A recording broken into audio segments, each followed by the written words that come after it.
ప్రారంభిద్దాం ఇంకా. శుక్లాంబరధరం విష్ణుం శశివర్ణం చతుర్భుజం ప్రసన్నవదనం ధ్యాయేత్ సర్వవిఘ్నోపశాంతయే. అగజానన పద్మార్కం గజాననమహర్నిశం అనేకదంతం భక్తానాం ఏకదంతముపాస్మహే. వాగీశాద్యా సుమనసः సర్వార్థానాం ఉపక్రమే యన్నత్వా కృతకృత్యాశుస్తన్నమామి గజాననం. శారదా శారదాంభోజవదనా వదనాంబుజే సర్వదా సర్వదాస్మాకం సన్నిధిం సన్నిధిం క్రియాత్. గురుర్బ్రహ్మా గురుర్విష్ణు గురుర్దేవో మహేశ్వరः గురుः సాక్షాత్ పరం బ్రహ్మ తస్మై శ్రీ గురవే నమః.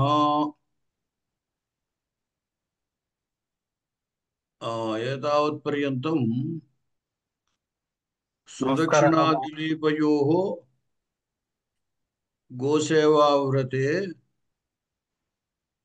ఏకవింశతిదినానంతరం నందినీధేనుः హిమాలయస్య గుహాం ప్రవిష్టా.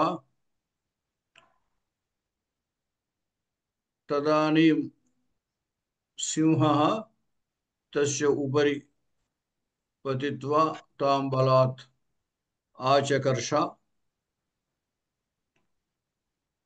తస్మిన్ సమయే దిలీపः హిమాలయస్య సౌందర్యం పశ్యన్ అవర్తత. నందినీధేనోः ఆర్తనాదం శ్రుత్వా హఠాత్ సः తాం దృష్టవాన్. తస్యాః ఉపరి సింహం దృష్టవాన్. సింహం హంతుం సः తస్య ఇషుధేः బాణం ఉద్ధర్తుం ప్రయత్నం కృతవాన్. తస్య దక్షిణహస్తः తత్రైవ స్థగితः ఆసీత్. సः బాణం ఉద్ధర్తుం న శశాక. తదనీం తస్య కోపः ఉద్ధృతः జాతः. తస్య పరాక్రమం నిరర్థకం. పరాక్రమः నిరర్థకः జాతः. అహం బాణం ప్రయోక్తుం అసమర్థः ఇది తస్య మనసి కోపः వివృద్ధः. తాదృశం దిలీపం దృష్ట్వా సింహः తస్య పూర్వవృత్తాంతం అకథయత్. అహం ఈశ్వరస్య సేవకः నికుంభస్య మిత్రం మమ నామ కుంభోదరः.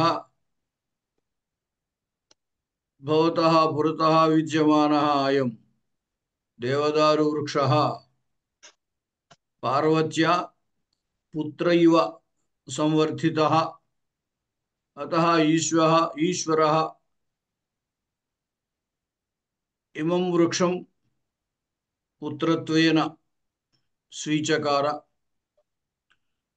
ఏకదా ఏకः గజः తస్య కపోలస్య కండూతిం నివారయితుం అనేన వృక్షేణ చకర్ష. తదనీం అస్య వృక్షస్య త్వక్ ఉత్పాటితా ఆసీత్. తదనీం పార్వతీ రాక్షసైః పరిలీఢः నామ తాడితः కుమారः యథా భవతి తథా ఇమం వృక్షం పుత్రవత్ చింతయిత్వా సా దుఃఖితా ఆసీత్. తతః ప్రభృతి ఈశ్వరస్య ఆజ్ఞయా అహం సింహత్వరూపం ప్రాప్య అంకాగతసత్వవృత్తి నామ మత్సమీపం యః జంతుః ఆగచ్చతి తమేవ ఆహారతయా స్వీకృత్య అత్ర వసామి. అతః భవతా బాణः ప్రయుక్తः अपि మద్విషయే నిరర్థకः భవతి. अतः त्वम् इतः निवर्तस्व इत्युक्तवान्। तदा दिलीपः तस्य प्रतिवचनं ददाति।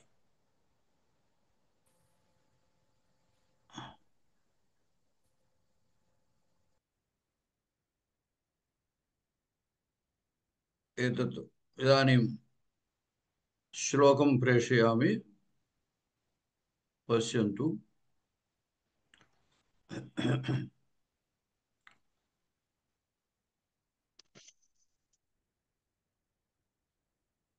संवृद्धचेष्टस्य मृगेन्द्रकामं हास्यं वचस्तद्यदहं विवक्षुः अन्तर्गतं प्राणभृतां हि वेद सर्वं भवान् भावमतोऽभिधस्ये। संवृद्धचेष्टस्य मृगेन्द्रकामं हास्यं वचस्तद्यदहं विवक्षुः अन्तर्गतं प्राणभृतां हि वेद सर्वं भवान् भावमतोऽभिधस्ये।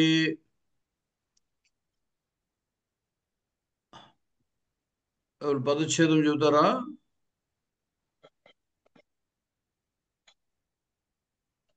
అహం వదామి. శేషాద్రి చెప్తాను సార్. చెప్పండి. సమృద్ధ చేష్టస్య మృగేంద్ర కామం హాస్యం వచః తస్య తద్య అహం తత్ విడదీయండి. తత్ యత్ యత్ అహం వివక్షుః అంతర్గతం ప్రాణభృతాం హి వేద సర్వం భవన్ భావమతో అభిధాన్యే. భావం మత్ భావం భవాన్ భావం భావం అతోభిధాన్యే. విడదీయండి. అతః అభిధాన్యే. అతః అభిధాస్యే. అనంతలక్ష్మి గారు చెబుతారా? మహోదయ. సమృద్ధచేష్టస్య మృగేంద్ర కామం హాస్యం వచః తద్ యద్ అహం వివక్షుః అంతర్గతం ప్రాణభృతాం హి వేద సర్వం భవాన్ భావమతః విడదీయండి. భావం అతః అభిధాస్యే. కలపండి. అభిధాస్యే. సుధర్మ గారు. సమృద్ధచేష్టస్య మృగేంద్ర కామం హాస్యం వచః తత్ యద్ అహం వివక్షుః అంతర్గతం ప్రాణభృతాం హి వేద సర్వం భవాన్ భావం అతః అభిధాస్యే. ఈసారి దీంట్లో క్రియాపదం చెప్పండి. వేద వివక్షుః అభిధాస్యే. అభిధాస్యే. రెండు క్రియాపదాలు ఉన్నాయి. అభిధాస్యే వేద అభిధాస్యే. అంటే దాంట్లో మనం ప్రయత్నించినట్టయితే ప్రథమా విభక్తి ఉన్నటువంటిది కర్త అవుతుంది. ఈ క్రియాపదము వేద అభిధాస్యే అనేది ఉత్తమ పురుష ఏకవచనం. అంచేత చెప్పగలను, చెప్పబోచున్నాను అంటే భవిష్యత్ కాలం అన్నమాట. చెప్పబోతున్నాను అన్నట్టు. ఈ చెప్పబోచున్నాను అనే దాంట్లో కర్త నేను అహం అవుతుంది, నేను. కాబట్టి అహం అనేది ఒక కర్తృవాచక శబ్దం. అహం అభిధాష్యే అని. తర్వాత వేద తెలియచున్నాడు అంటే తెలుసుకొనుచున్నాడు అని అర్థం దానికి. దీంట్లో మరొక కర్తృపదము భవాన్ అనుంది. భవాన్ వేద, భవాన్ వేద అన్నప్పుడు మాట్లాడకండి, ఎవరు మ్యూట్ లో పెట్టండి. భవాన్ వేద, భవాన్ అంటే నీవు అని మనం తెలుగులో అర్థం చెప్పుకున్నప్పుడు భవాన్ అంటే నీవు అని. కానీ అది మధ్యమ పురుషలో క్రియాపదం వాడడానికి లేదు భవశబ్దం వాడినప్పుడు. అంచేత ప్రథమ పురుషులోనే ఉంటుంది క్రియ. ఈ వేద అనేది ప్రథమ పురుష ఏకవచనం అన్నమాట, వర్తమాన కాలం. భవాన్ వేద అంటే నీవు ఎరుగుదువు, నీవు తెలియదువు అంటే నీకు తెలుసు అని అర్థం. నీకు తెలుసు అన్న నీవు ఎరుగుదువు అనేదానికి నీకు తెలుసు అని మనం వ్యవహారంలో చెప్తాం. భవాన్ వేద అంటే నీవు ఎరుగుదువు. ఈ క్రియాపదాలు వాడినప్పుడు మధ్యమ పురుష వాడాలంటే యుష్మద్ శబ్దం యొక్క పదం వాడాలి. యుష్మత్ శబ్దంలో త్వం, యువాం, యూయం, దాంట్లో ఏదో ఒకటి కర్తృవాచకం అవుతుంది అనమాట. త్వం అంటే నీవు, యువాం మీరిద్దరు, యూయం మీరు. ఉత్తమ పురుష వాడాలంటే అహం, ఆవాం, వయం, అవి కర్తృవాచకాలుగా ఉంటాయి. వీటిల్లో మార్పు ఎప్పుడు ఉండదు. ఈ యుష్మత్, అస్మత్ ఈ రెండు శబ్దాలు తప్ప తక్కినవి ఏవి కర్తృవాచకంగా ఉన్నప్పటికీ కూడా ప్రథమ పురుషే వాడాలి. అందుచేత ఏమిటంటే ఇక్కడ భవాన్ అనేది భవశబ్దము, అర్థము నీవు అని అయినప్పటికీ ఇది ప్రథమ పురుషే వాడాలి దీనికి. చేత భవాన్ వేద నీవు ఎరుగుదువు అని. అహం అభిదాష్యే నేను చెప్పగలను అని. ఈ ఎరుగుదువు అనగానే ఏమిటి ఎరుగుదువు? భవాన్ కిం వేద. సమాధానం దేనిని ఎరుగుదువు? సమాధానము ఏ విభక్తిలో ఉంటుంది? ద్వితీయ. ద్వితీయలో, దీంట్లో ద్వితీయలో ఏముంది అని చూడాలన్నమాట. భవాన్ వేద అంతర్గతం ప్రాణభృతాం భావం. అంతర్గతం అలాగే సర్వం ద్వితీయ ఏకవచనం. మనం విభక్తిని పట్టుకుని వెళ్ళాలంతే జాగ్రత్తగా. భవాన్ వేద నీవు ఎరుగుదువు. భవాన్ కిం వేద భవాన్ సర్వం వేద అన్నమాట. అంటే నీవు సమస్తమును ఎరుగుదువు, సర్వమును ఎరుగుదువు. సర్వం కీదృశం? సర్వం అంతర్గతం. అంతర్గతం అంతః విద్యమానం, లోపల ఉన్నటువంటి. ఎవరికి లోపల ఉన్నది? కేశాం అంతర్గతం ప్రాణభృతాం. ప్రాణభృత్ ప్రాణం బిభర్తి ఇది ప్రాణభృత్ ఏకవచనం. బహువచనం అయితే ప్రాణభృతః. షష్ఠీ ప్రాణభృతాం నామ ప్రాణినాం, జీవినాం.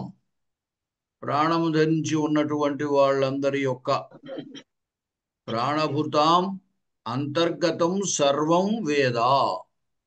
భవాన్ నీవు, ప్రాణభృతాం ప్రాణము ధరించి ఉన్నా అంటే ప్రాణుల యొక్క, అంతర్గతం లోపల ఉన్నటువంటి, సర్వం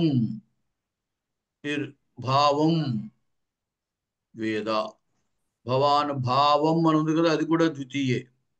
చేత సర్వం భావం వేద, సమస్తమైన అభిప్రాయాన్ని నీవు ఎరుగుదు. భావం అంటే అభిప్రాయం. ఈ భావ శబ్దానికి చాలా అర్థాలు ఉన్నాయి. మనం చూడండి, శ్లోకానికి తాత్పర్యం అని రాసినప్పుడు భావము అని కూడా పెడతాం. అంటే దాంట్లో ఉన్న అభిప్రాయము అని అర్థం అన్నమాట. భావ శబ్దానికి హృదయము అనే అర్థం కూడా ఉంది. అంటే హృదయంలో ఉండే భావాన్ని, అభిప్రాయాన్ని భావం అంటారు. ఆ హృదయాన్ని కూడా భావం అంటూ ఉంటారు. ఇక్కడ ఏమంటున్నాడు? భవాన్ నీవు, ప్రాణభృతాం ప్రాణుల యొక్క, అంతర్గతం లోపల ఉన్నటువంటి సర్వం భావం అంటే సమస్తమైన అభిప్రాయాన్ని వేద ఎరుగుదువు. అందువల్ల హి అంటే ఎందువలనగా అని చెప్పాడు. ఎందువలనగా నీవు ప్రాణులందరి యొక్క అంతర్గతమైనటువంటి భావాన్ని ఎరుగుదువు. ఎందువల్ల అయితే ఎరుగుదువో అందువల్ల అన్నమాట. అతో అభిధాస్యే, అత అందువలన, అహం అభిధాస్యే. ఈ అహం అనేది ఇప్పుడు కూడా మధ్యమ పురుష, ఉత్తమ పురుష అనే దానికి కర్తృవాచక పదం వాడినా వాడకపోయినా అర్థం అంతే. అంచేత అభిధాస్య అంటే చెప్పగలను, లేదా చెప్పబోచున్నాను అని. చెప్పబోచున్నాను అంటే నేను చెప్పబోచున్నాను అనే అర్థం. పైన అహం అని ఉంది. ఆ అహం ఇంకోసారి ఇక్కడ అన్న ఇబ్బంది ఏం లేదు. అత అహం అభిధాస్యే, అందువల్ల నేను చెప్పబోతున్నాను. ఈయన ఏం చెప్పబోతున్నాడో ఎదురు చెబుతాడు, కానీ దాని గురించి ముందు చెబుతున్నాడు ఇక్కడ. ఏమిటంటే సంవృద్ధ చేష్టస్య మృగేంద్ర కామం హాస్యం వచః తత్ యత్ అహం వివక్షు. మృగేంద్ర సంబోధన. ఓ సింహమా, మృగేంద్ర అంటే సంబోధన కాబట్టి ఓ సింహమా, తత్ వచః కామం హాస్యం.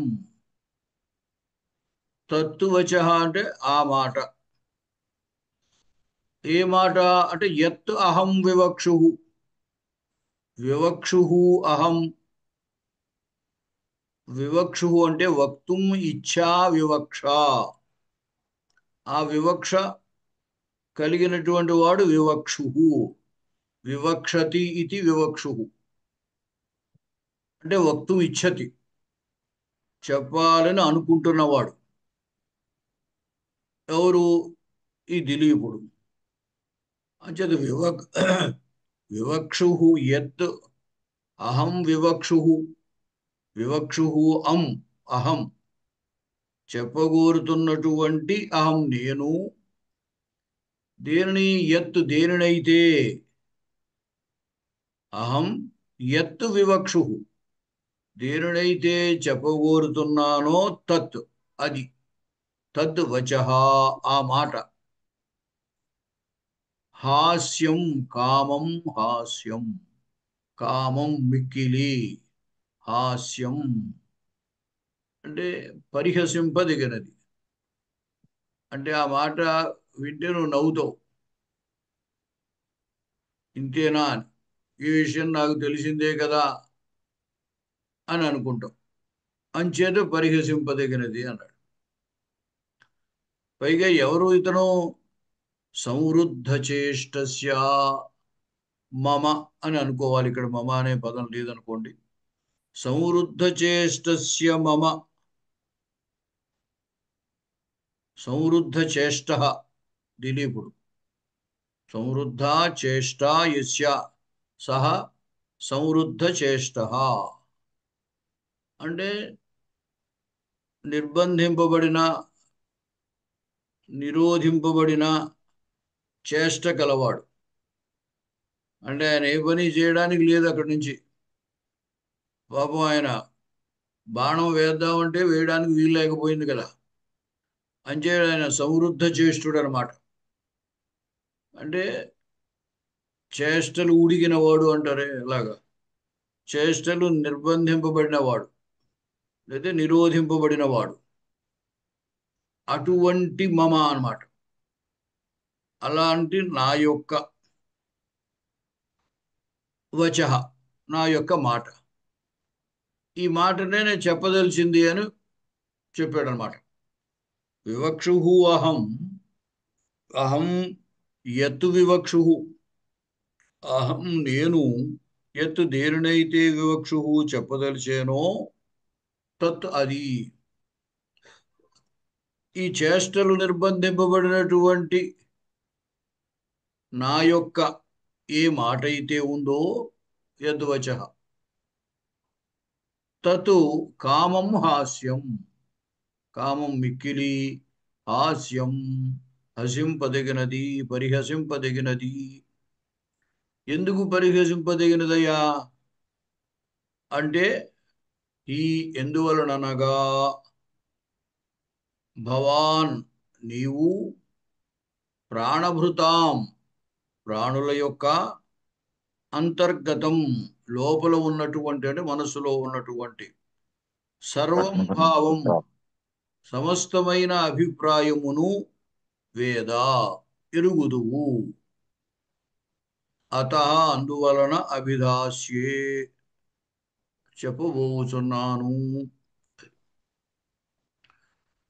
అంటే ఇక్కడ ఏమిటి, దిలీపుడు ఏమంటున్నాడు, ఆయన ఈశ్వరుడి యొక్క సేవకుడు కదా, ఎదురుగా ఉన్నటువంటి వాడు.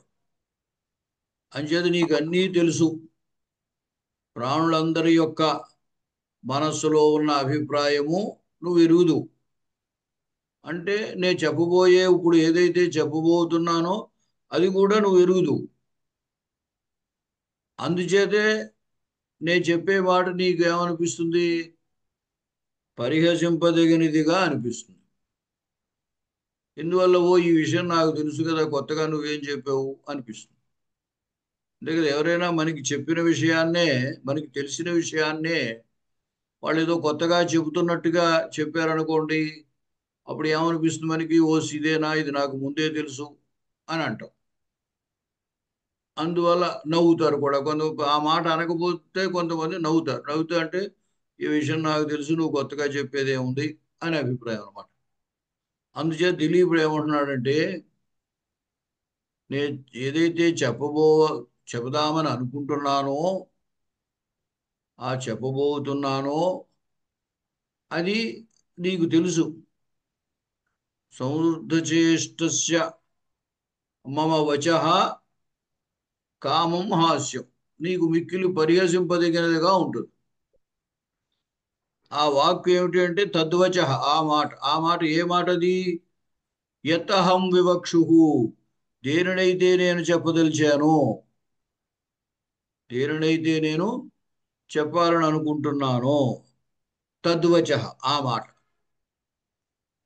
పైగా ఇక్కడ మరొకటి ఏమిటంటే, ఆయన చేష్టలు నిర్బంధింపబడి ఉన్నాడు.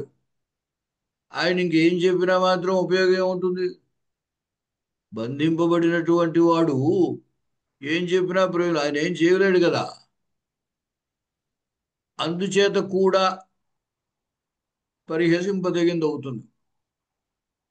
బంధింపబడిన వాడు చెప్పే మాటకి విలువ ఉండదు కదా, వాడేం చేయలేడు. స్వేచ్ఛగా ఉన్నవాడైతే వాడు చెప్పిన మాటను వాడు ఆచరించడానికి అవకాశం ఉంటుంది. ఇక్కడ ఈయన ఏం చెప్పినా అది ఆచరించడానికి అవకాశం లేదు. ఎందువల్లంటే ఆయన ఇప్పుడు ఏమీ చేయలేని పరిస్థితిలో ఉన్నాడు. అందువల్ల ఏమంటున్నాడు ఇక్కడ, ఈ చేష్టలు నిర్బంధింపబడినటువంటి నా యొక్క మాట, ఆ మాట కూడా ఏదైతే నేను చెప్పాలని అనుకుంటున్నానో ఆ మాట, అది నీకు చాలా హాస్యాస్పదంగా అనిపిస్తుంది, చాలా పరిహసింపదగినదిగా ఉంటుంది. ఎందువల్ల అంటే నేనేమనుకుంటున్నానో నీకు తెలుసు కదా అన్నాడు. నువ్వు ప్రాణులందరి యొక్క హృదయాల్లో ఉన్న అభిప్రాయము నువ్వు ఎరుగుదు. అటువంటిప్పుడు ఇంక నేను కొత్తగా చెప్పేది ఏముండదు. అయినప్పటికీ అత అవిధాస్యే అంటే ఇక్కడ అందువల్ల నేను చెబుతున్నాను అంటే ఏమిటంటే నీకు తెలుసు అటువంటి గొప్పవాడివి కాబట్టి నేను నీకు చెబుతున్నానని. ఎదుటివాడి హృదయంలో ఉన్న మాటని తెలుసుకోవడం అనేది సాధారణమైన వ్యక్తులు తెలుసుకోలేరు కదా. కాబట్టి అతడు గొప్పవాడు కాబట్టి గొప్పవాళ్ళు ఎదుటి వాళ్ళను పరిహసింపరు, అవమానింపరు. సరే వాళ్ళు ఏం చెప్తాడో చెప్పని విందాం అని అనుకుంటారు. అంతేగాని వాళ్ళు చెప్పే మాట వాళ్ళ విషయం వీళ్ళకి తెలిసినప్పటికీ కూడా వాళ్ళని పరిహసింపరు అన్నమాట. అందువల్ల నేను నీకు చెప్పబోతున్నాను అన్నాడు. మరొకసారి చూడండి. మృగేంద్ర ఓ సింహమా సంవృద్ధ చేష్టస్య నిరోధింపబడిన చేష్టలు కలిగిన నా యొక్క అన్నమాట. అహం నేను ఎత్తు దేనిని వివక్షు చెప్పగోరుతున్నానో తద్వచ ఆ మాట. హాస్యం మిక్కిలి కామం మిక్కిలి హాస్యం పరిహసింపదగినది. హి ఎందువలననగా భవాన్ నీవు ప్రాణభృతాం ప్రాణుల యొక్క అంతర్గతం మనసులో ఉన్నటువంటి సర్వం భావం సమస్తమైన అభిప్రాయమును వేద ఎరుగుదువు. అతః అందువలన అభిధాస్యే చెప్పబోతున్నాను. ఇప్పుడు చూడండి, పెద్దవాళ్ళ దగ్గరికి వెళ్ళినప్పుడు మీకు తెలుసు కానివ్వండి అయినా నేను చెప్పాలని అనిపిస్తుంది. ఎదుటివాడితో మనం మాట్లాడేటప్పుడు అంటే ఈ విషయం మీకు తెలిసే ఉంటుంది అయినప్పటికీ నేను చెబుతున్నాను. తెలుసుంటే ఇంక చెప్పడం ఎందుకు అంటే నా అభిప్రాయము నా మాటల్లో ఆయన యొక్క బాధ ఉందనుకోండి, ఆయన బాధని ఆయన మాటల్లో చెప్పాలని ఉంటుంది. కాబట్టి నేను చెబుతున్నాను అన్నమాట. చెప్పాలి కాబట్టి చెబుతున్నాను అంటే చెప్పందే ఎదుటివాడికి తెలుసు అని అనుకున్నా తనకు చెప్పాలని ఉంటుంది. వచ్చిన పైన వివక్షు అన్నాడు, చెప్పాలనుకుంటున్నవాడు. వివక్షితం అనుక్తం అనుతాపంజనయతి అని ఒక మాట ఉంది శాకుంతలంలో కాళిదాసు చెప్తాడు. చెప్పాలనుకున్నది చెప్పకపోతే చాలా లోపల చాలా అనుతాపాన్ని బాధను కలిగిస్తుంట. అయ్యో చెప్పలేకపోయానే అని. అందుచేత చెప్పాలనుకున్నది చెప్పేయాలన్నమాట. అలాగా నా అభిప్రాయం నీకు తెలుసు, ఎందుకంటే ప్రాణుల యొక్క అంతర్గతమైన అభిప్రాయం అంతా నీకు తెలుసు. కాబట్టి నేను ఇప్పుడు చెప్పేది నీకు తెలుసు అయినప్పటికీ నేను చెబుతున్నాను అని తాత్పర్యం అన్నమాట. చెప్తారా ఎవరన్నా? నేను చెప్తాను. చెప్పండి. మృగేంద్ర ఓ సింహమా సమృద్ధ చేష్టస్య నిరోధింపబడిన చేష్టలు కలిగిన నా యొక్క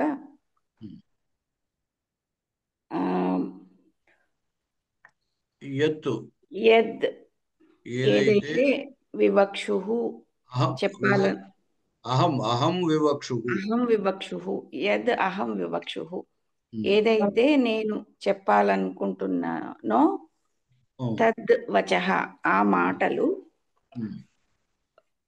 కామం మిక్కిలి హాస్యం పరిహసింప తగినవి.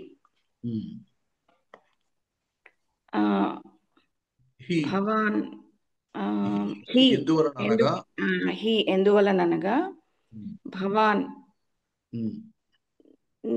నీవు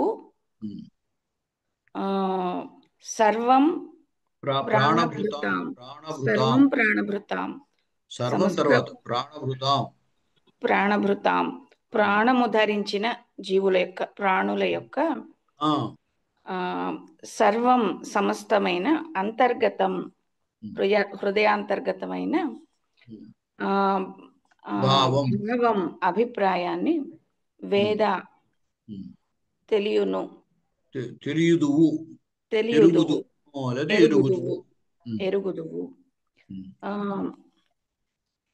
అతః అతః, ఆ, అందువలన అహం అభిధాస్యే ఉమ్, అయినా అందువలన అయినప్పటికీ ఉమ్. నేను చెప్పబోతున్నాను. ఆ, సరే సుధర్మ గారు. మృగేంద్ర ఓ సింహమా, ఉమ్, సమృద్ధ చేష్టస్య నిరోధించబడిన చేష్టలు కలిగిన నా యొక్క ఉమ్, యత్ అహం వివక్షుః ఉమ్, ఏదైతే నేను చెప్పగోరుచున్నానో ఉమ్, తత్వచః ఆ మాట, కామం ఉమ్, మిక్కిలి, హాస్యం ఉమ్, హాస్యాస్పదమైనది, ఉమ్, హి ఎందువలననగా ఉమ్, భవాన్ నీవు ఉమ్, ప్రాణభృతాం ప్రాణుల యొక్క అంతర్గతం మనస్సునందున్న సర్వం భావం ఉమ్, సమస్తమైన అభిప్రాయమును వేద ఎరుగుదువు. ఉమ్. అతః అయినను అభిధాస్యే చెప్పగోరుచున్నాను. బాగుంది. లలితవాణి. నమస్ಕಾರ మహోదయ. ఉమ్, మృగేంద్ర ఉమ్, హే సింహ ఉమ్, సమృద్ధ చేష్టస్య ఉమ్, నిర్బంధ చేష్టస్య అహం ఉమ్. అహం సంస్కృతే మహోదయ నిర్బంధ చేష్టస్య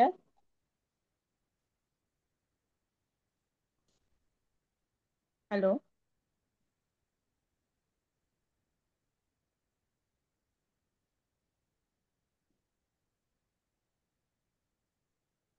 హలో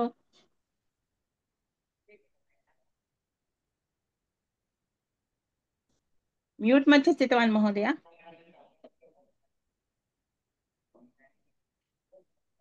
చెప్పండి. महोदय.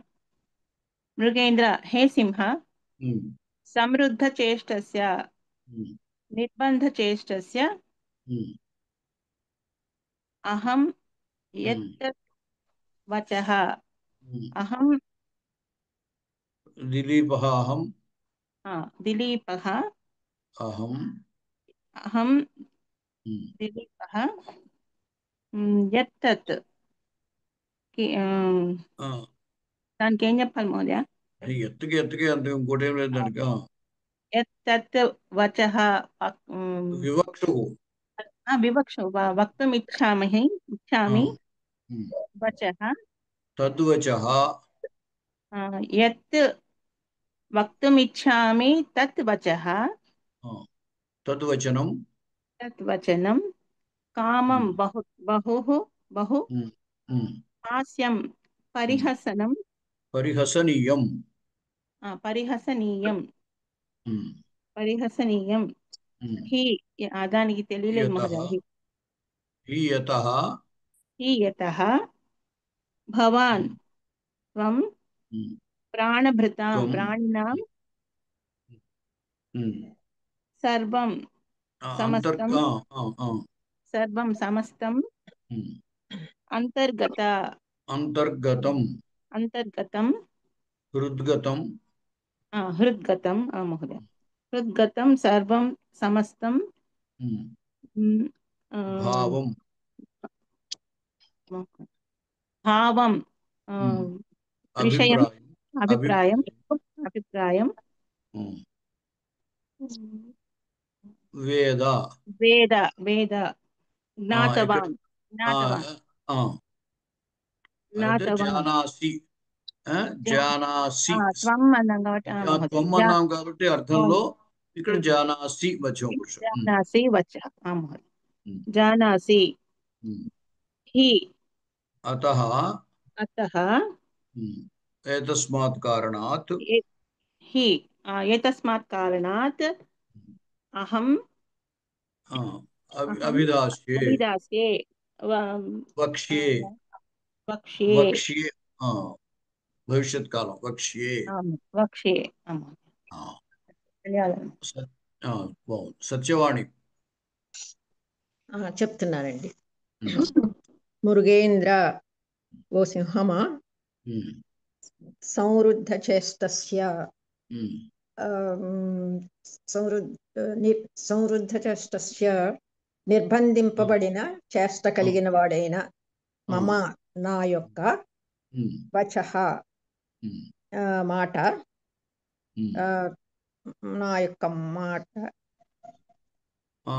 చెప్పచ్చు. యత్ యత్ అహం వివక్షు యత్ యత్ అహం వివక్షు నేను చెప్పబోయే మాట కామం కామం మిక్కిలి హాస్యం పరిహసింపతగినది.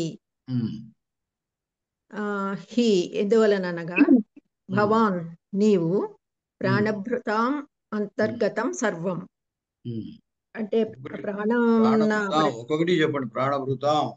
ప్రాణభృతాం అంటే ప్రాణమున్న వాళ్ళందరి యొక్క అంతర్గతం ప్రాణుల యొక్క అంతర్గతం అంటే లోపల ఉన్న అన్ని భావాలను అభిప్రాయాలను సర్వం భావం అన్ని అభిప్రాయములను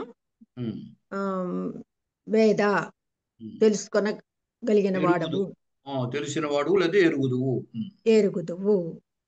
అతః అయినప్పటికీ అహం అభిదాస్యే నేను చెప్పగోరుచున్నాను.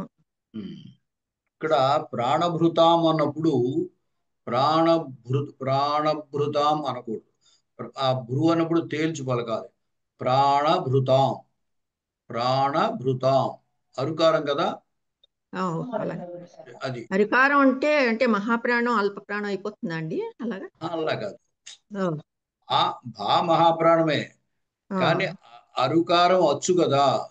ఓహో అదే అదే రేభ ఉకారం ఉందనుకోండి అప్పుడు భృతాం అని పట్టచ్చు.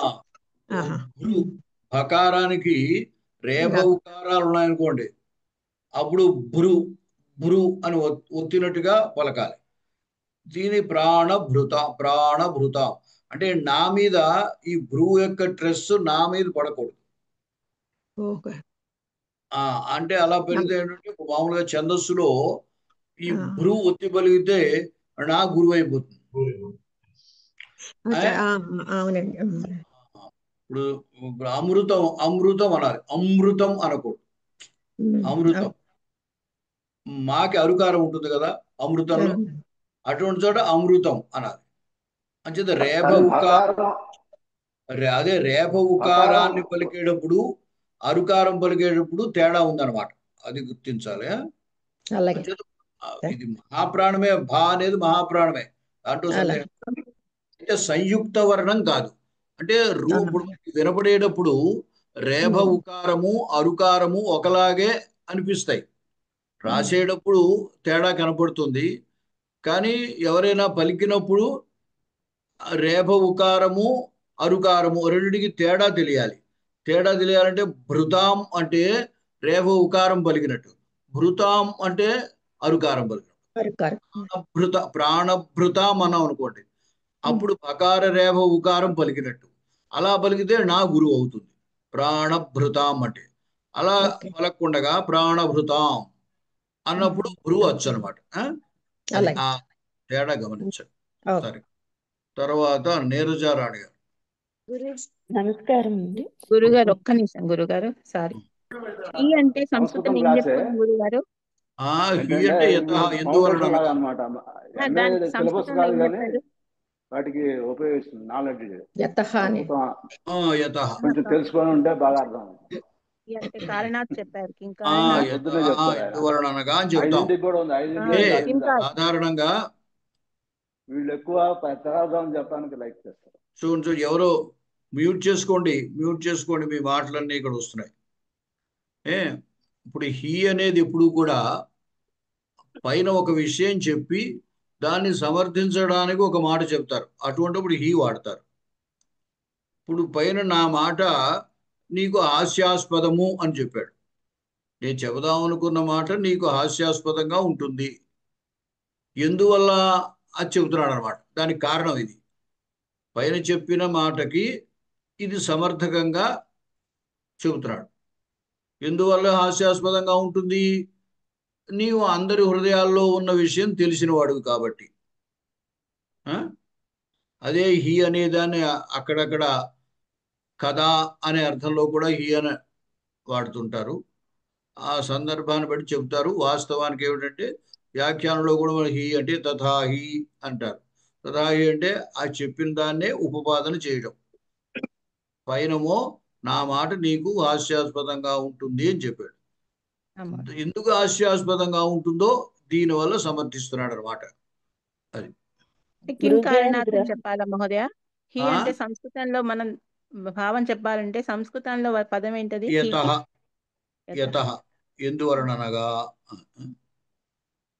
మృగేంద్ర ఓ సింహమా ఉమ్, సమృద్ధ చేష్టస్య నిర్బంధించబడిన చేష్ట గలవాడినైన మమ ఉమ్, వాచః నా యొక్క మాట నా యొక్క నా యొక్క నా యొక్క అనండి నా యొ- నా తద్వచః తద్వచః ఆ మాట ఆ మాట చెప్ప ఆ మాట ఏది? అహం యత్ అహం వివక్షు యత్ యత్ అహం వివక్షు నేను దేనినైతే చెప్పాలని అనుకుంటున్నానో అనుకుంటున్నాను. తద్వచః అనమాట. తద్వచః ఆ మాట భవాన్ నీవు పైన పైన ఇంకా ఇంకా అది కాదు, కామం పైలైన్లోనే కామం కామం మిక్కిలి హాస్యం మిక్కిలి పరిహసించదగినది పరిహసింపదగినది. అతః అయినా హీ హీ హీ హి ఎందువలనగా ఎందువలనగా భవాన్ నీవు ప్రాణభృతాం ప్రాణుల యొక్క అంతర్గతం మనసులో ఉన్నటువంటి సర్వం భావం సమస్త అభిప్రాయాన్ని వేద తెలిసిన వాడివి. హి ఎందువలనంటే అదైపోయింది. హీ అక్కర్లేదు, చివరి అతః. అతః అయినా కూడా అహం నేను అభిధాస్యే చెప్పగోరుచున్నాను. సార్ ఇంకా తర్వాత దాంట్లోకి వెళదాము.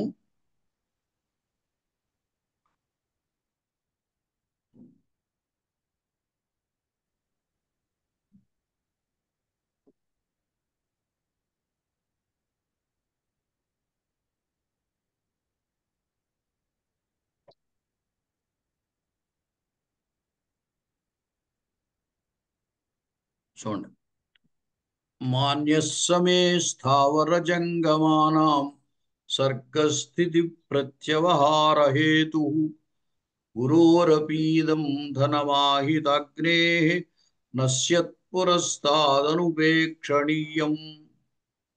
మాన్యస్సమే స్థావర జంగమానాం సర్గస్థితి ప్రత్యవహార హేతు గురోరపీదం ధనమాహితాగ్నే నశ్యత్పురస్తాదనుపేక్షణీయం. పదచ్ఛేదం చెబుతారా? నేను నేను ట్రై చెప్తాను చేస్తానండి. నేను చెప్తానండి. చెప్పండి. సత్యవాణి గారు చెప్తారా? ఒకసారి ఇందాక మీరు చెప్పారు కదా, ఎవరు? సత్యవాణి గారు చెప్పండి. చెప్తానండి. మాన్యః సహ మే స్థావర జంగమానాం సర్గస్థితి ప్రత్యవహార చివరి దాకా ఒకటే. సర్గస్థితి సర్గస్థితి ప్రత్యవహార హేతు గురోః అపీదం ధనం అది విడదీయండి. గురోః అపీదం విడదీయండి. అపి ప్లస్ ఇదం అపి ప్లస్ ఇదం అది అపి ఇదం ఇదం ధనం అహితాగ్నే ధనం తర్వాత మకారం మీద ఏముంది? అచ్చు. ఆకారం ఉందండి. ధనమాహి అని ఉంది కదా. ధనం ఆకారం ఆహితాగ్నే ఆహితాగ్నే ఆహితాగ్నే నశ్యత్ నశ్యతు పురస్తాత్ అనుపేక్షణీయం. అనుపేక్షణీయం. సుధర్మ గారు చెప్పండి. మాన్యః సహ మే స్థావరజంగమానాం సర్గస్థితి ప్రత్యవహారహేతుః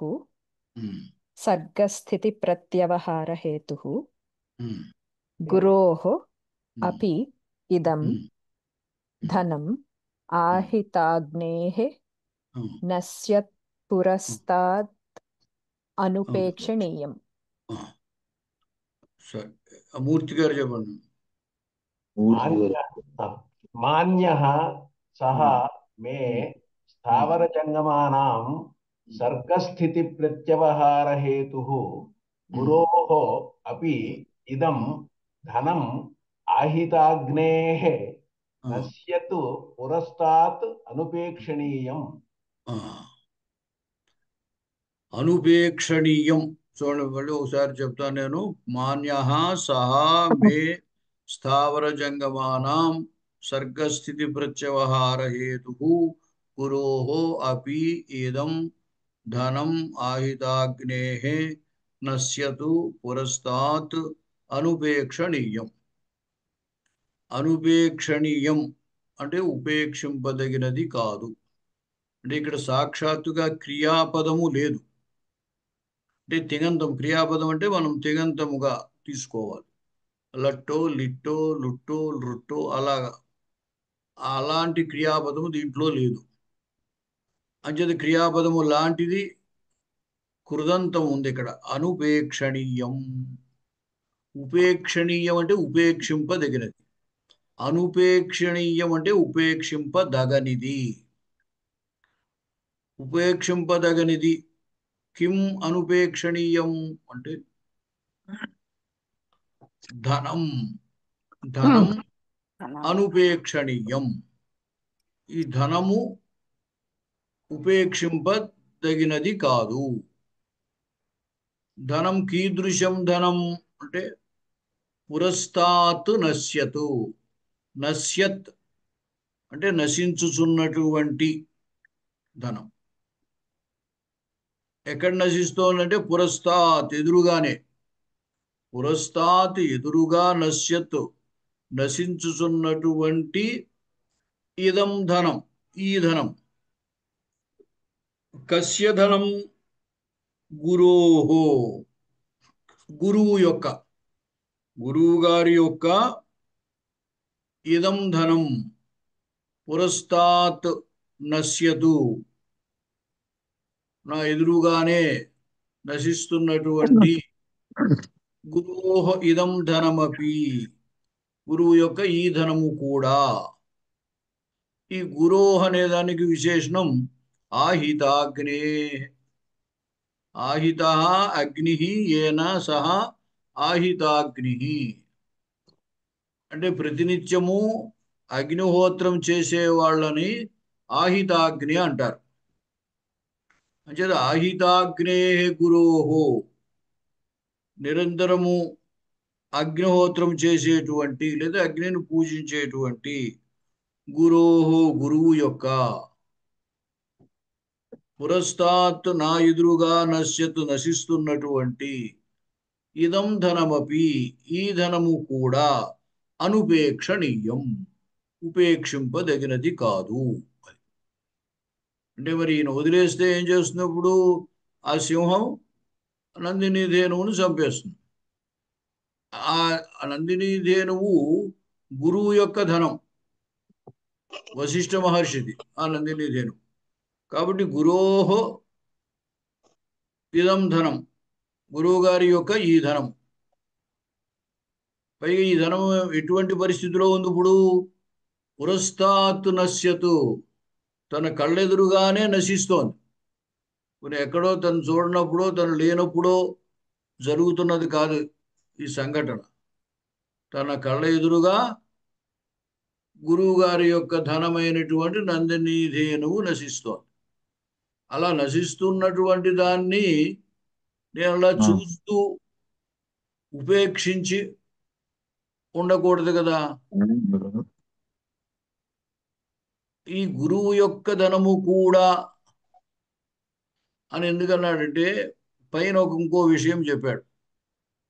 మాన్య సమే స్థావర జంగమానం సర్గస్థితి ప్రత్యవహార హేతు.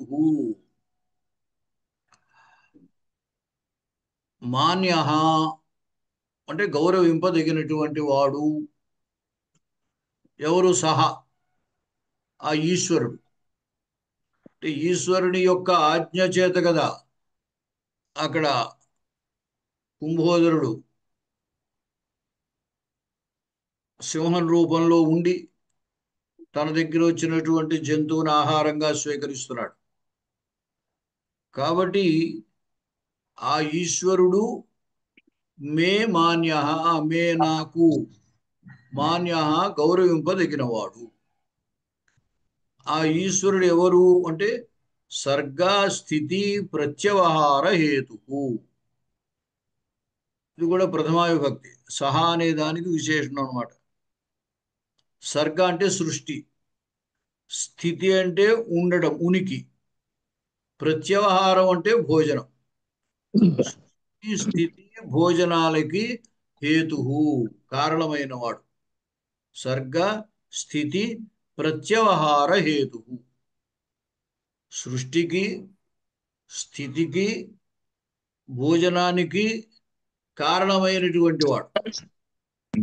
ఎవరి యొక్క అంటే స్థావర జంగమానం. స్థావరములు జంగములు. స్థావరములు అంటే నిలకడగా ఒకే చోట ఉండేవి. జంగమములు అంటే నడిచేటువంటివి. అంటే చేతన అచేతనములకు లేదా ప్రాణి అప్రాణులకు అందరికీ కూడా సర్గస్థితి ప్రత్యవహార హేతు ఆయన. సృష్టి స్థితి భోజనాలని కల్పించేటువంటి వాటన్నిటికీ కారణమైన వాడు. అటువంటి సహా ఈశ్వరుడు మే మాన్య, నా గౌరవింపదగిన వాడే. కానీ గురువు గారి యొక్క ధనం కూడా రక్షింపదగినది, ఉపేక్షింపదగింది కాదు. అంటే ఈశ్వరుని మాట కాదనడానికి లేదు, గురువు యొక్క ధనాన్ని ఉపేక్షించడానికి లేదు. అది ఇక్కడ తాత్పర్యం. అందుకోసం గురువురపి, అపి అనే పదం అందుకు వేశారన్నమాట.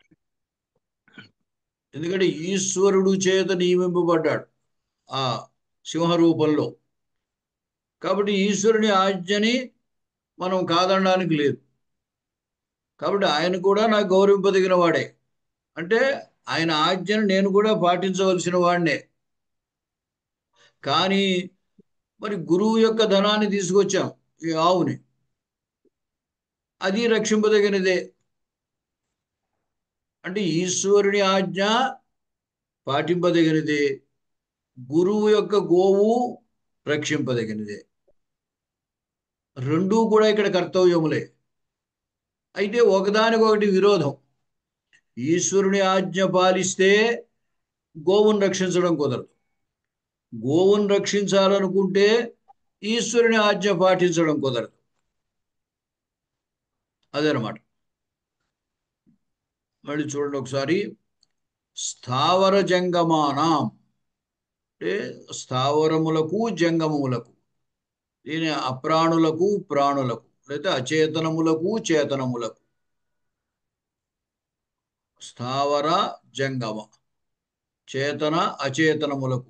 జంగమం అంటే చేతనం, స్థావరం అంటే అచేతనం. చేత చేతన అచేతనాల యొక్క సర్గ స్థితి ప్రత్యవహార హేతు. సృష్టికి, స్థితికి, వాటి ఆహారం భోజనానికి కారణమైనటువంటి సహా ఆ ఈశ్వరుడు మే, నా కొరకు అంటే నాకు, మాన్య గౌరవింపదగిన వాడు. పురస్తాత్ ఎదురుగా,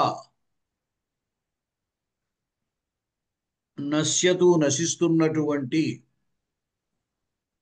గురోహ గురువు యొక్క ఇదం ధనం అపి ఈ ధనము కూడా గురోహ అంటే అది కూడా చెప్పండి. ఆహితాగ్నే విశేషణం.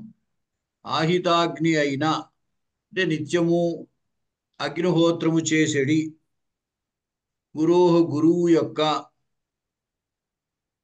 పురస్తాదిదురుగా నహిస్తున్నటువంటి ఇదం ధనం అపి ఈ ధనము కూడా అనుపేక్షణీయం ఉపేక్షింపదగినది కాదు. ఉపేక్షణీయం అంటే ఉపేక్షింపదగినది. ఉపేక్షణీయం అనుపేక్షణీయం ఉపేక్షింపదగినది కాదు. ఇంకొకసారి చూడండి. స్థావర జంగమానాం అంటే చేతన అచేతనములకు ఆ వరుస అలాగే చెప్పాలనుకుంటే స్థావర అంటే అచేతన, అచేతన చేతనములకు అని చెప్పాలి. స్థావర జంగమానాం అచేతన చేతనములకు లేదా అప్రాణి ప్రాణులకు అని చెప్పాలి. అప్రాణులకు ప్రాణులకు, అచేతనములకు చేతనములకు. సర్గస్థితి ప్రత్యవహార హేతు సృష్టి స్థితి భోజనములకు కారణమైన సహా ఆ పరమేశ్వరుడు ఆ ఈశ్వరుడు మే నాకు మాన్య గౌరవింపదగిన వాడు.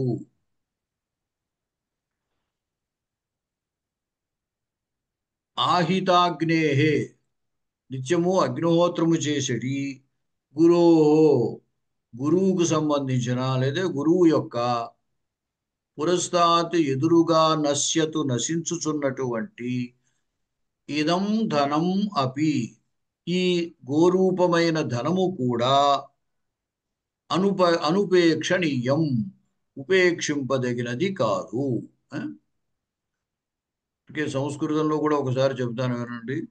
స్థావర జంగమానాం చేతనాచేతనానాం సర్గ స్థితి ప్రత్యవహార హేతు సృష్టి స్థితి భోజన కారణ. కారణ శబ్దం నపుంసలింగమే కానీ ఇక్కడ ఈశ్వరుడికి విశేషణంగా వాడేం కాబట్టి పుంలింగంలో చెప్పాలి. సృష్టి స్థితి భోజన కారణ సహా ఈశ్వర మే మహ్యం మాన్య గౌరవనేయ ఆదరణీయ. ఆహితాగ్నేః నిత్యాగ్నిహోత్రస్య గురోః వశిష్ఠస్య ఆచార్యస్య పురతః అగ్రే లేదా అగ్రతః నశ్యతు వినశ్యతు లేదా క్షయమాణః ఇదం ధనం అపి గోరూపం ఏతత్ ధనమపి అనుపేక్షణీయం న ఉపేక్షణీయం నామ ఆదరణీయం లేదా రక్షణీయం అని చెప్పచ్చు. సరే, ఎన్ఎస్ మూర్తి గారు చెప్పండి. స్థావర జంగమానాం చేతనాచేతములైనటువంటి ప్రాణుల యొక్క సర్గస్థితి ప్రత్యవహార హేతు సృష్టి స్థితి లయకారుడైనటువంటి లయ అనకండి, ఇక్కడ లయం లేదు. ప్రత్యవహారం సృష్టి స్థితి భోజన కారణమైన సృష్టి స్థితి భోజన కారకుడైనటువంటి సహా ఆ పరమేశ్వరుడు మే నాకు మాన్య ఆదరణీయుడు. ఆహితాగ్నేః నిత్యాగ్నిహోత్రుడైనటువంటి గురోహో వశిష్ఠ మహర్షి యొక్క పురస్తాత్ ఎదురుగా నశ్యతు క్షీణించుచున్నటువంటి ఇదం ధనం ఈ నందిని రూపంలో ఉన్నటువంటి ధనమును అపి కూడా అనుపేక్షణీయం ఉపేక్షింపదగినది కాదు. సత్యవాణి గారు చెప్తాను. స్థావర జంగమానాం సృష్టి స్థావర జంగమానం చేతనాచేతన ప్రాణులకు మళ్ళీ ప్రాణులకు చేతనాచేతనములకు అంటే చాలు. చేతనాచేతనములకు సర్గస్థితి ప్రత్యాహార హేతు అంటే సృష్టికి స్థితికి భోజనానికి కారణమైన సహా ఆ పరమేశ్వరుడు మే నాకు మాన్య గౌరవింపదగినవాడు.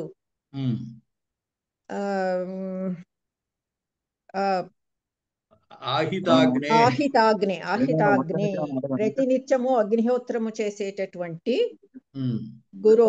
గురువు యొక్క పురస్తాత్ ఎదురుకుండగా నశించవలసినటువంటి ఇదం ధనం ఈ ధనము అంటే నందిని ఈ ధనము కూడా అనుపేక్షణీయం అంటే ఉపేక్షింపదగినది కాదు. సరిపోయింది. సుధర్మ గారు. స్థావర జంగమానం అచేతన చేతనములైన సర్గస్థితి ప్రత్యవహార హేతు అచేతన చేతన స్థావర అంటే అచేతనము కదా యొక్క షష్ఠి చెప్పాలి అది. స్థావర అంటే అచేతనము, జంగమం అంటే చేతనం యొక్క సర్గస్థితి ప్రత్యవహార హేతు సృష్టి స్థితి భోజనములకు కారణభూతమైనటువంటి సహా ఆ పరమేశ్వరుడు మే నాకు మాన్య గౌరవింపదగినవాడు. ఆహితాగ్నేహే నిత్యాగ్నిహోత్రము చేసెడి గురువు యొక్క పురస్తాత్ ఎదురుగా నశ్యత్ నశించుచున్న ఇదం ధనం అపి ఈ ధనరూపమగు నందిని దేనువు కూడా అనుపేక్షణీయం ఉపేక్షింపదగినది కాదు.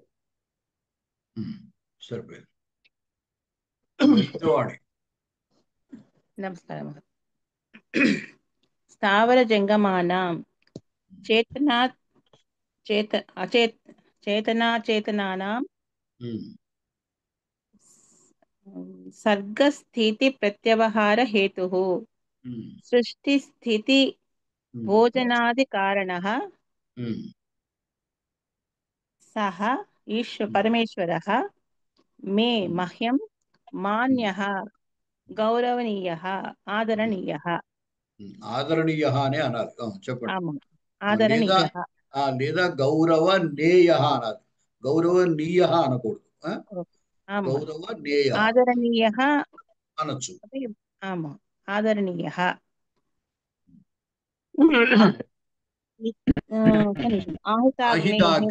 ఆహితాగ్నేః నిత్యయజ్ఞకర్తుః గురోః ఆచార్యస్య ధనమపి ధనమపి పురస్తాత్ ఓకే అభిః పురస్తాత్ అంటే అగ్రే నశ్యతు క్రియమాణః ధనమపి ఇదం కూడా ఉంది. ఇదం ధనమపి ఇదం గోరూపం ధనమపి అనుపేక్షణీయం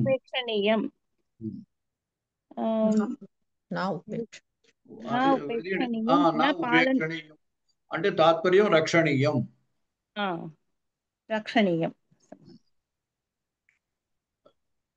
బి లక్ష్మి గారు. నమస్తే.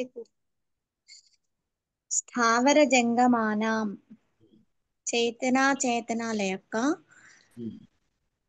సర్గస్థితి ప్రత్యవహార హేతు సృష్టి స్థితి ఆహారానికి కారణమైన సహా ఆ ఈశ్వరుడు మే నాకు మాన్యః గౌరవింపదగినవాడు. ఆహితాగ్నేహే నిత్యము అగ్నిహోత్రం చేసేడి గురోహో వశిష్ఠ గురువు యొక్క పురస్తాత్ ఎదురుగా నశ్యత్ నశిస్తున్నటువంటి ఇదం ధనం అపి ఈ గోరూపమైన ధేనువు కూడా ఈ ధేనువు కూడా అనుపేక్షణీయం రక్షింపదగినది. అనంతలక్ష్మి గారు. మహోదయ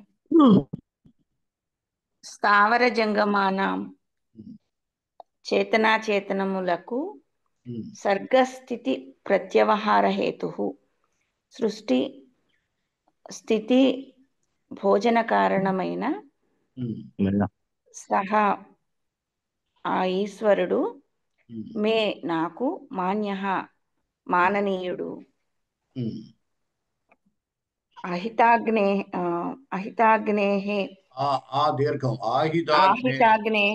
అహితాగ్నేహే నిత్యాగ్నిహోత్రము చేసడి గురోహో గురువు యొక్క పురస్తాత్ ఎదురుగా యత్ నశ్యత్ ఏదైతే నశించుచున్నటువంటిది. మహోదయ ఎత్ ఎక్కడ వాడాలి? ఇక్కడ ఎత్తు తత్తు లేదు, అది అక్కర్లేదు. పురస్తాత్ ఎదురుగా నశ్యత్ నశించుచున్నటువంటి, పురస్తాత్ ఎదురుగా నశ్యత్ నశించుచున్నటువంటి ఇదం ధనం ఈ ధనమైన నందిని ధేనువు అపి కూడా అనుపేక్షణీయం ఉపేక్షించదగినది కాదు. సరిపోయింది. మహోదయ నేను చెప్పనండి. ఎవరు చెప్పండి? సూర్యకుమారి. నమస్కారం. స్థావర జంగమానాం చేతనాచేతనముల చేత చేతనాచేతనముల యొక్క చేతనాచేతనముల యొక్క సర్గస్థిత ప్రత్యయవహార హేతు సృష్టి స్థితి భోజన కారణముల చేత కారణమైన సహా ఆ పరమేశ్వరుడు మే నాకు మాన్య గౌరవనీయుడు అంటే ఆదరణీయ గౌరవింపదగినవాడు అగ్నిహేతు ఆహితాగ్ని అంటే నిత్యము అగ్నిహోత్రము చేసడి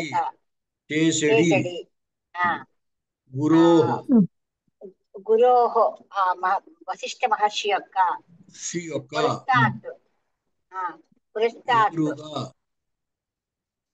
పురస్తాత్ అంటే ఎదురుగా, నశ్యత్ అంటే నశించినటువంటి ఇదం ఈ ధనం అపి అంటే ఈ ధనం యొక్క ఈ ధనం కూడా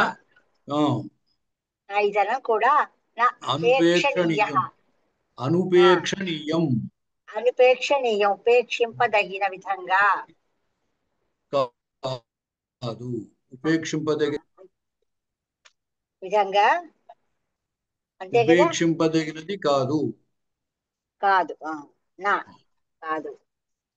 సరే,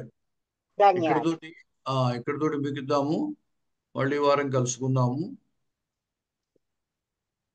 ఉంటాను మరి. ఇంకా ధన్యవాదాలు గురుగారు.